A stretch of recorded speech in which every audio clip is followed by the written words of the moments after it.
Bem-estar e movimento. Apresentação: Cássia Godoy.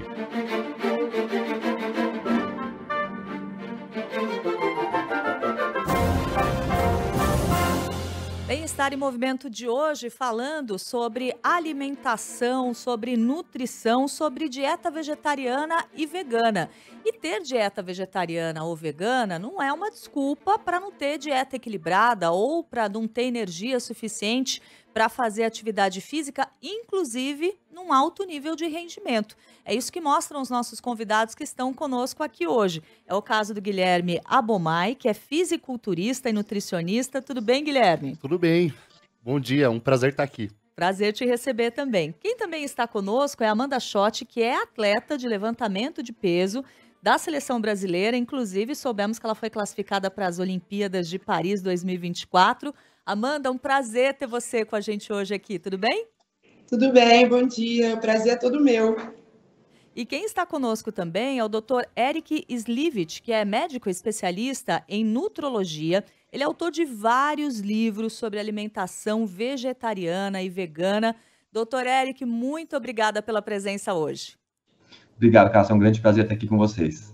Então, eu queria primeiro saber um pouco das histórias aqui dos nossos atletas, né? De como eles começaram a ter essa dieta vegetariana ou vegana. Já sei que os dois são veganos. E interessante saber como que isso afeta, se é que afeta de alguma maneira, se tem algum tipo de adaptação na prática de atividade física. Começando por você, Guilherme, conta pra gente como que é a história da sua alimentação até chegar hoje ao veganismo, sendo fisiculturista. Ah, legal. Eu comecei na musculação com 17 anos e me tornei vegano na época da pandemia. E assim, o fisiculturismo ele é um esporte muito empírico. Então, a minha dieta ela era baseada em arroz, frango e ovos. Então, teve fases assim da minha vida que eu consumia 10 ovos por dia, 1 quilo de carne por dia. E eu passei vários anos dessa maneira. E na época da pandemia eu já estava me sentindo muito doente, com refluxo. Tomei omeprazol por 10 anos, remédio para refluxo. Então eu tinha gastrite, eu tinha desbiose, então minha barriga sempre estufada. E eu até pensei em desistir do esporte. E pesquisando, principalmente aí, encontrando a literatura aí que o Dr. Eric expõe, com esse trabalho fantástico, eu me senti na confiança de experimentar uma dieta vegetal. E eu consegui me curar da maioria desses problemas. E também consegui manter a minha performance em tudo isso. Então aí eu me tornei vegano, descobri a causa animal, também envolve essa parte ética. E aí eu não consegui mais voltar a comer carne. Então, desde então, eu levanto essa bandeira aí dentro do fisiculturismo. É interessante, você sabe que outro dia eu estava vendo um documentário sobre fisiculturismo e a pessoa estava falando sobre alimentação e sobre esse consumo, né, de muito ovo, de muita carne por dia. Então é importante a gente trazer esse lado que é possível também ter esse tipo de atividade, mesmo com uma dieta alternativa. E quando eu digo alternativa é em relação à maioria das pessoas, mas é uma dieta possível também. Como fazer, doutor Eric, quem está nos escutando, né, e quer fazer essa transição, acha interessante ter essa mudança de estilo de vida, como fazer isso com segurança, inclusive para manter aí o rendimento no caso de quem pratica atividade física? Olha, Cássio, eu diria que a primeira coisa é a gente conhecer os grupos alimentares, para a gente ter uma ideia do que cada um vai trazer e saber uma proporção básica, pelo menos, para a gente não cometer nenhum grande erro. Então, a gente vai dizer que, de forma prática, quando a gente pensa num prato, 1/4 desse prato a gente coloca com um grupo dos cereais. Arroz, aveia, milho, aveia, né, quinoa, enfim. O outro 1/4 do prato são os alimentos que têm mais concentração proteica, que são o grupo das leguminosas. Feijão, ervilha, lentilha, grão de bico, tofu, tudo isso pode entrar nessa parte mais proteica. E, de forma geral, metade do prato a gente coloca com as hortaliças, que são as verduras e os legumes, e as frutas de sobremesa. No caso do atleta, isso vai sofrer algumas modificações, porque você imagina que isso serve para uma população que come uma quantidade de calorias, digamos, de 1.500 calorias, 2.000. Agora, dependendo do atleta, ele vai passar a comer 6.000 calorias, 8.000 calorias. Então, em algumas situações, a gente vai reduzir a quantidade de fibras, né? Talvez a gente faça um suco verde, coa esse suco. Talvez, em alguma situação, eu vá usar um arroz branco ao invés do arroz integral, porque essa pessoa vai demandar muita energia e as fibras dão mais saciedade. E, às vezes, o intestino fica até um pouco desarranjado com tanta fibra, né, para alguns atletas. Então, a gente faz essa modulação para que seja atingido todos os nutrientes e que a pessoa tenha esse conforto digestivo. E a suplementação de vitamina B12 acaba sendo fundamental, que é um nutriente que a gente não encontra no reino vegetal. Uhum. E como que isso acontece, doutor? Essa é uma curiosidade que eu tenho, né, da vitamina B12, por exemplo, uma vitamina que a gente não encontra no reino vegetal. Mas aí se eu vou suplementar, de onde que é tirada a B12 que vem lá no comprimidinho? Então, olha só, Cássia, um dado estatístico interessante, tá? 40% da população onívora mundial tem níveis insuficientes de vitamina B12. No grupo vegano, isso chega até 83%, mais ou menos, né? E a vitamina B12, então, deve ser vista por todos. Claro que o vegano vai ter uma necessidade maior de olhar para isso, mas eu até digo que o vegano tem até menos problema, porque ele sabe disso, né? Quando a pessoa vai buscar informações sobre isso, ela vai ver que ela precisa olhar para esse nutriente. E a gente consegue hoje a B12 por meio de cultura de bactérias em laboratório.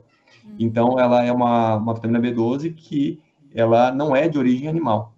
E de forma curiosa, só para a gente complementar essa informação, os animais hoje de criação, eles são suplementados com vitamina B12. Então, os ruminantes, as vacas, por exemplo, se oferecem na ração o cobalto, que é o nutriente para as bactérias intestinais desses animais produzirem a vitamina B12 para eles, e porcos e frangos recebem a própria cianocobalamina, que é a forma química da vitamina B12 aí oferecida para a criação industrial, né? Então, a população onívora recebe, né, de tabela essa suplementação via animal, que é um atravessador de nutrientes. Muito interessante. Não sabia de muita coisa que o senhor disse, inclusive dessa questão de pessoas, né, que consomem carne, que consomem proteína animal, também poderem ter essa carência aí de B12. Quais são as consequências, né, de uma carência de B12 aí no longo prazo? Por que que a gente tem que ficar atento, todo mundo, aos níveis dessa vitamina? Olha, existem duas manifestações principais que é o que a gente vai comentar aqui. Então, a primeira manifestação da deficiência é a alteração da parte neurológica. Então, a pessoa começa a sentir alteração na concentração, memória, atenção e foco. É o mais comum da gente ver precocemente. Quando a deficiência está muito avançada, a pessoa pode ter uma anemia por falta de B12, né? Mas a anemia é a última manifestação. Então, essas são as primeiras manifestações aí, sempre de ordem neurológica, para a gente prestar atenção, e são manifestações que se confundem no dia a dia. Porque imagina que a pessoa está num ritmo de vida corrido, às vezes está dormindo pouco, então ela pode ter alterações dessa parte cognitiva e ela não atribui a vitamina B12. Então, é muito importante que essa vitamina seja vista na avaliação cotidiana de qualquer pessoa com seu profissional de saúde, porque ela é bem prevalente essa deficiência. Olha aí, super importante recado para todo mundo. Agora eu quero colocar a Amanda Schott aqui na conversa, ela que é atleta de levantamento de peso da seleção brasileira. Amanda, conta pra gente como é a sua alimentação e como foi a sua transição. Então, a minha transição foi também na pandemia. Eu só comia frango e ovo. Eu já não comia carne bovina nem suína, já era de opção minha mesmo. Eu fui criada assim, porque meu irmão tem alergia, então a gente cresceu sem comer a carne suína. E a bovina eu sempre tive má digestão. Aí, com o tempo, fui aproveitando a pandemia e fui retirando o frango aos poucos. E quando eu falei, tipo, por quê? Por que eu ainda estou comendo? Aí eu fui, retirei totalmente. Fiquei só à base de ovo, virei vegetariana. E no início, nossa, foi um tabu por causa do meu esporte. O pessoal achava que eu não ia render, que ia faltar nutriente. E mesmo assim, continuei. Falei, eu tenho um propósito. Eu comecei a ler mais, entender mais, né, da causa. E tem um ano que eu retirei totalmente o ovo. E estamos aí, né, quebrando os paradigmas, mostrando que tem como ser muito forte, tem como quebrar todas as barreiras sendo vegano. E ainda mais num esporte que é totalmente de força, né? E aí você foi passando, então você fez primeiro a transição para o vegetarianismo e depois você Sim. tirou o ovo também. Você é vegana também. Sim, primeiro eu fiz essa transição até para meus treinadores, a parte médica, todo mundo ir entendendo para onde eu tava, o caminho que eu estava seguindo, né? E eu também. No início eu ainda ficava meio assim por causa que você vem de uma cultura que diz que é errado, que você vai ficar fraca e etc. E muito pelo contrário. Eu tenho uma ótima recuperação, eu tenho um ótimo rendimento nos treinos. É literalmente todo o oposto que colocaram na minha cabeça na época, eu vejo no dia a dia. Tipo, meu rendimento é muito bom, muito bom. Muito, muito. Não, não é à toa que você está na seleção brasileira, né? Maravilhoso. Sim. Aliás, parabéns a vocês dois que Obrigado. arrasam aqui nas performances. Guilherme, quando a gente fala, né, que você parou de comer ovo, que você parou de comer frango, que você contou pra gente lá no comecinho do programa que você consumia demais antes de ter se tornado vegano. Quando a gente pensa no que você coloca entre aspas no lugar, eu sei que é uma pergunta simplista, porque eu sei que é uma mudança de toda a dieta que você faz com super acompanhamento. Mas, por exemplo, naquele dia a dia que você comia muito frango e comia muito ovo, o que que você come hoje? Ah, legal. As pessoas elas falam assim, pô, você virou vegano, você come o quê? Isso aí, quando a pessoa me acompanha, principalmente no Instagram, onde eu posto minhas refeições, ela vê uma diversidade tremenda de legumes. Então, questões de. Eu deixei de pensar naqueles macronutrientes, que são a proteína, o carboidrato e a gordura, e passei a pensar muito mais nos micronutrientes, nas fibras, que geralmente os atletas eles não levam tanto em consideração, né? Uhum. Então, assim, eu não substituí, então eu retirei esses alimentos e incluí vários outros alimentos que até então são de pouco conhecimento aí da galera. Por exemplo, tofu, ele está muito presente na minha dieta. A proteína texturizada de soja, eu uso bastante. A tecnologia tá junto com a gente, então tá surgindo novos alimentos. Um exemplo é a Carnivale, que é um alimento feito de feijão carioca, que tem uma textura muito parecida com cogumelo, então é um Hum. alimento muito rico em proteína que eu faço, Como é uso o no dia nome? a dia. Carnivale? Carnivale, Hum. isso. Eu uso leite vegetal, proteína vegetal em pó, eu uso bastante. Então, e tudo isso aí você pode experimentar várias receitas, né? E vários modos de preparo com esses ingredientes que estão agregando muito mais saúde e performance para mim. É interessante isso, né, doutor Eric? Porque é o que ele falou, não é uma substituição pura e simples. Então, assim, eu tirei o ovo e coloquei, por exemplo, o tofu. Não, na realidade, ele tornou a alimentação dele muito mais ampla. E eu acho super importante destacar isso quando a gente fala de pessoas que estão fazendo a transição para o vegetarianismo e para o veganismo, porque às vezes a pessoa quer fazer essa transição, mas não é uma pessoa que tem o hábito de comer vegetais. Então, eu já vi, assim, vegetariano que não gosta muito de vegetais. Aí a pessoa acaba tendo algumas escolhas ruins, acaba comendo muito carboidrato, se ainda não se tornou vegana, acaba comendo muito queijo e às vezes acaba até ganhando peso por causa disso. Então tem que diversificar se quiser ter esse estilo de vida, né? A gente observa que tem mudanças importantes a serem feitas e alguns equívocos mesmo. O mais comum é a pessoa trocar carne pelos laticínios. E aí isso traz um aspecto negativo para a saúde, porque os queijos têm mais gordura e mais gordura saturada do que a própria carne. Então, sempre lembrar que a troca são pelas leguminosas. Feijão, ervilha, lentilha, grão de bico, tofu. E aqui vai uma dica também, Cássia, porque algumas pessoas têm mais fermentação com as leguminosas, com os feijões. O tofu não fermenta, ele não tem esse problema, então é uma possibilidade boa de inserção na dieta. As lentilhas fermentam menos.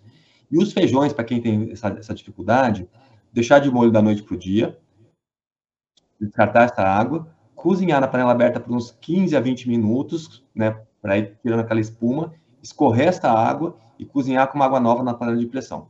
Isso ajuda bastante a otimizar essa parte digestiva com as leguminosas. Então, isso é de grande auxílio, porque algumas pessoas realmente se incomodam com a fermentação das leguminosas. São alimentos importantes para a gente otimizar a parte proteica.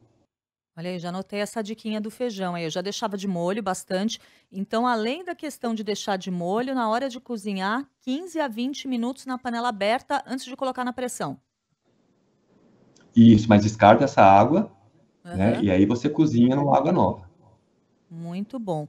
Agora eu quero perguntar aqui para Amanda como que tem sido a sua alimentação e conciliar a sua alimentação com a sua rotina de treinos. O que que você percebe? Eu tenho alguns amigos que são vegetarianos que brincam comigo e falam assim: eu sou vegetariana, então eu tô sempre com fome, ou eu acabo comendo em intervalos menores do que as pessoas que comem carne. Isso é verdade na sua realidade, Amanda?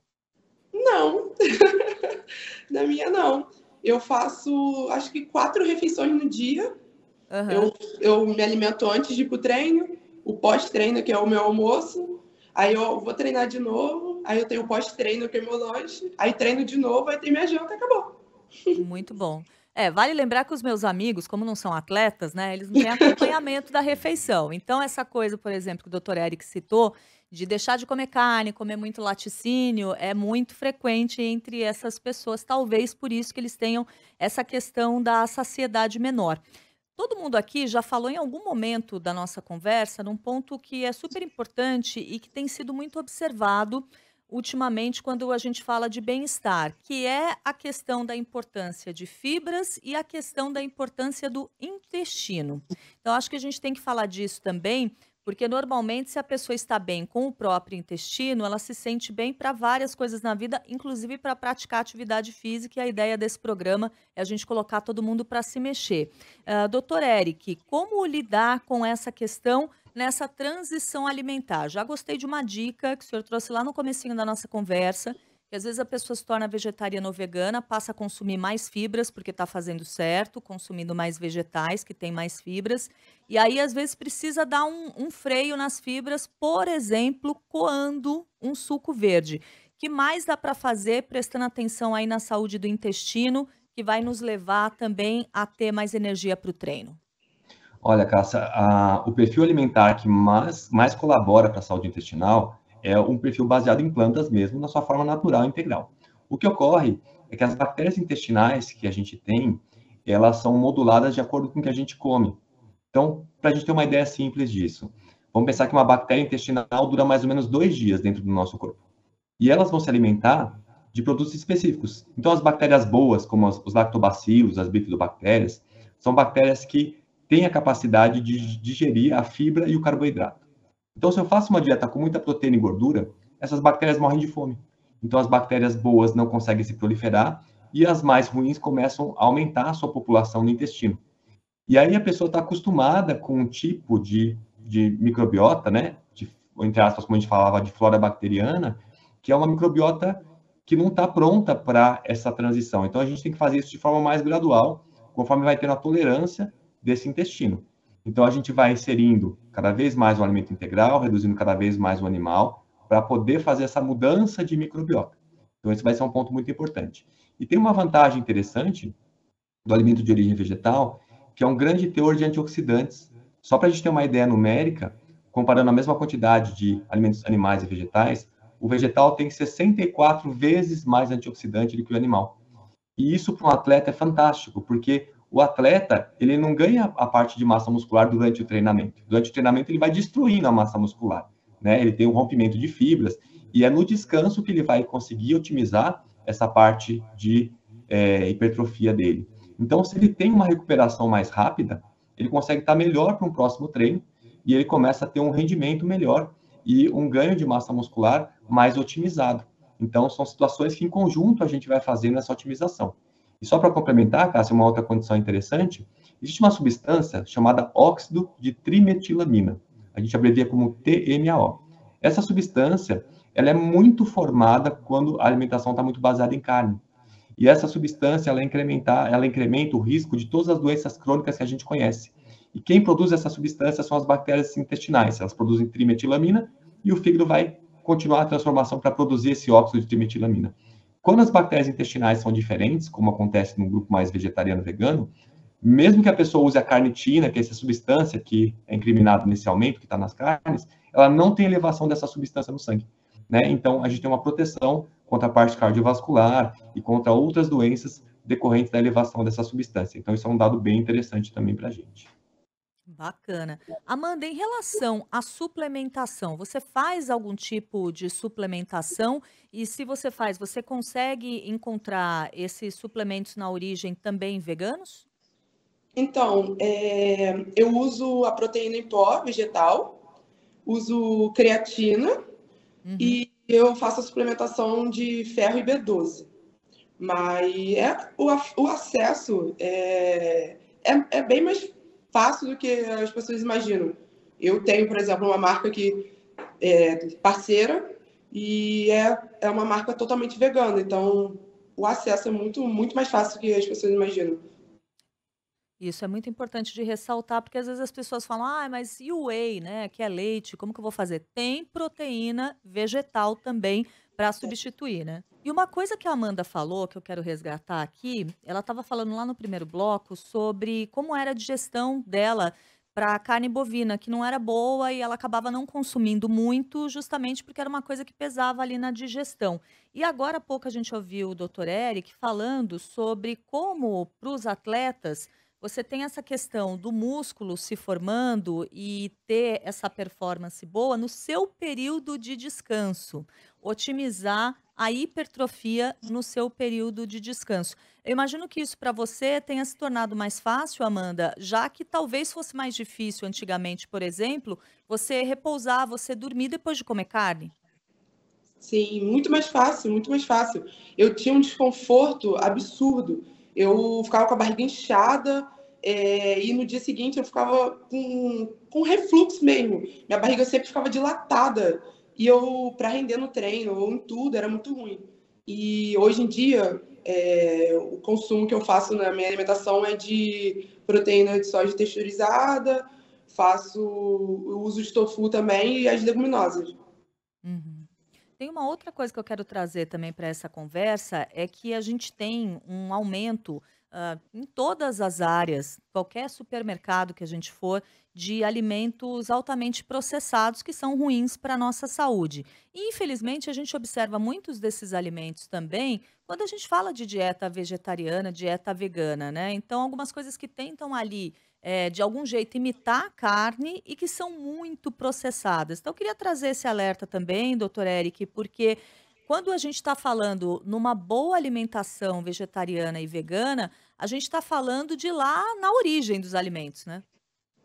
Exatamente, vai ser muito bem colocado e pontuado, porque a indústria, ela muitas vezes vai tirar a fibra do alimento, vai adicionar sódio, vai colocar corantes, conservantes, vai colocar gordura mais saturada, como o óleo de palma, que é o representante principal que se usa nos produtos aí plant-based, e é uma composição que muitas vezes torna o produto bastante ruim do ponto de vista da saúde. Então, se a gente puder ir para o alimento in natura mesmo, essa é a melhor escolha que a gente acaba fazendo. Tá certo. Então, eu quero terminar aqui com os nossos convidados, Amanda e Guilherme, fazendo mais uma pergunta para cada um. Amanda, você foi classificada para as Olimpíadas de Paris 2024. Conta para a gente como que foi isso. E aí, uma curiosidade pessoal: você é uma atleta de levantamento de peso. Quando se define a classificação para você, como que é feita essa classificatória? Quanto você levanta de peso? Então, a classificatória somente os 10 melhores do mundo. Só vai para Paris os 10 melhores do mundo de cada categoria. Eu entrei em 10º lugar, com um total de 238 quilos, que foi 108 de arranco e 130 de arremesso. E, nossa, estou muito feliz com a classificação. Representar o Brasil, representar os veganos, representar todo mundo. Nossa, muito orgulho. Nossa, tem motivo para estar orgulhosa mesmo. 238 quilos, não é para qualquer um, tá entre as 10 melhores do mundo. Parabéns. E para você, Guilherme, para manter esse shape, como que é o seu treinamento semanal? Conta pra gente. Eu tô me preparando para uma nova competição que vai acontecer em outubro, que é o Mr. Olímpia Amador, é uma das maiores competições que a gente tem aqui no mundo. E conforme vai chegando a competição, o treinamento vai ficando mais apertado, vou comendo cada vez menos. Então ainda estou numa fase confortável, ainda comendo alguma coisa ou outra fora da dieta, mas conforme vai chegando outubro aí, eu vou passando um pouco mais de fome e ficando um pouco mais cansado. E a rotina de treinos, como que é? Todo dia? Como que funciona?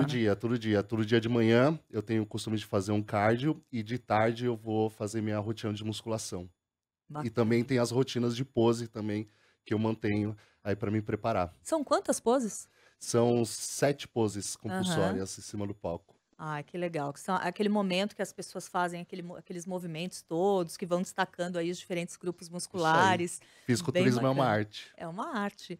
Gente, foi um prazer conversar com todos vocês, saber da rotina. Tenho certeza que, da mesma forma que me motivou, também vai incentivar muitos ouvintes que escutaram a se colocarem em movimento. E para quem estiver interessado em fazer essa transição alimentar, tenho certeza que também vai ser um incentivo a fazer isso da maneira como vocês dois fizeram e como o Dr. Eric ensina, que é fazer isso com acompanhamento profissional, de forma gradual e com responsabilidade. Então, quero agradecer demais a presença aqui do Dr. Eric Slivit, que é médico especialista em nutrologia, autor de livros sobre alimentação vegetariana e vegana. Doutor, muito obrigada por compartilhar seu conhecimento conosco. Obrigado, Cássia. Foi um grande prazer poder estar aqui. Agradeço também o Guilherme Abumai, que é nutricionista, fisiculturista. Muito obrigado e mais sucesso ainda para você, Guilherme. Obrigado, agradeço a oportunidade de estar aqui falando sobre o veganismo, que é a nossa bandeira.